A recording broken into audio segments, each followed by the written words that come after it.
love nothing more than a traditional classic recipe. It's what I was brought up on, but I also love nothing better than finding new ways to reinvent things or even make them a little bit healthier.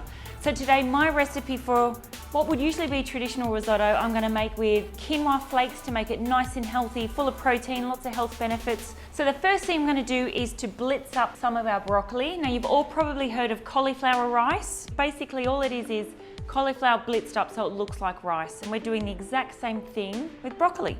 So into our food processor. You could chop this by hand if you're very patient, but we're trying to do a kind of quick and easy 15-minute meal here. So into our food processor, if I can figure this out, which I never can. I'll try every way that it's not first. There we go.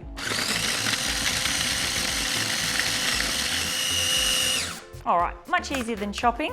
Now we are using quinoa in replace of what we would normally use arborio rice today. But I guess by doing this to the broccoli, it also gives us another element that kind of looks a little bit like rice, but it's obviously vegetable based. So it's a great way of sneaking vegetables in if your kids don't like their greens.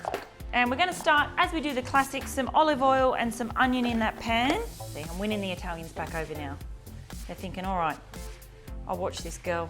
Our onion, just a brown onion, we're gonna dice that up. This is a great one if you are gluten-free. Now you might see on the bench there, I've got some broken up barbecued chicken. So this is a great one if you've got a little barbecued chicken looking at you every time you open your fridge and you think, what can I do with it? This is a great dish to add that into. Really cuts down the cooking time. All right, dice our onion into our pan. Just going with a touch of salt on that onion. Helps bring out the sugars in the onion. A couple of cloves of garlic, just a quick chop through. In with our onion. Our broccoli rice can go in now.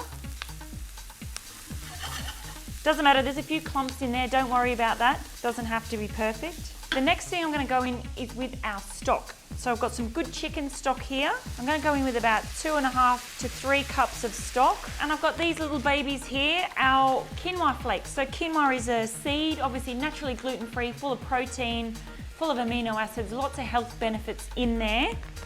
And these have just been rolled out, so much similar as you would get a rolled, about a cup of our quinoa flakes. So this will give us, instead of kind of a grainy texture to the risotto, we'll get almost like a porridgey texture or congee texture. Benefit of this is as well, it's much, much quicker cooking. So no sore arms from stirring the pot, and dinner will be cooked much, much quicker as well. I've got about 3/4 of a cup of the good old frozen peas. That barbecued chicken that's been looking at me every time I open the fridge door saying, please do something with me. 250 grams, 300 grams of shredded leftover barbecued chicken. Give that a mix through. Touch more stock, and while that just sits there and simmers away, we're gonna make up a quick little cashew and basil pesto.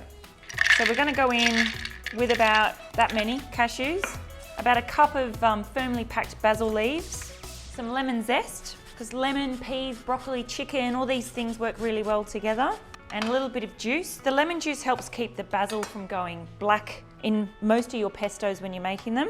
Good old Mr. Olive Oil to help blend it. It looks like a lot's coming out, but not a lot comes out of these things, so don't freak out. And some Parmesan cheese. So Parmesan cheese is gonna help season up. I haven't added any salt to our risotto yet. Obviously our stock is quite salty. This Parmesan cheese is gonna give us a little bit of salt as well. Try and get this lid on again. There we go, first time, getting used to it. And blend. Okay, now I haven't added any garlic into our pesto because we've already got garlic in the risotto. So pesto is just going to mix through our Parmesan. I'll save some for the top. It's very green. Green is good. That's literally been on there about 12 minutes, that risotto. Super, super quick. All right, I think it's time to plate up. If you're scared of making risotto, I know a lot of people are afraid of making risotto. This one is the way to go. Packed full of protein, packed full of veggies. Some more of our pesto on top. A few of them cashews, just to remind everyone that there's some cashews in there. Can't have a risotto without some more Parmesan on top. Super, super simple spring risotto, done in under 15 minutes, which is pretty good. I know I've upset the Italians, but trust me, don't knock it until you try it.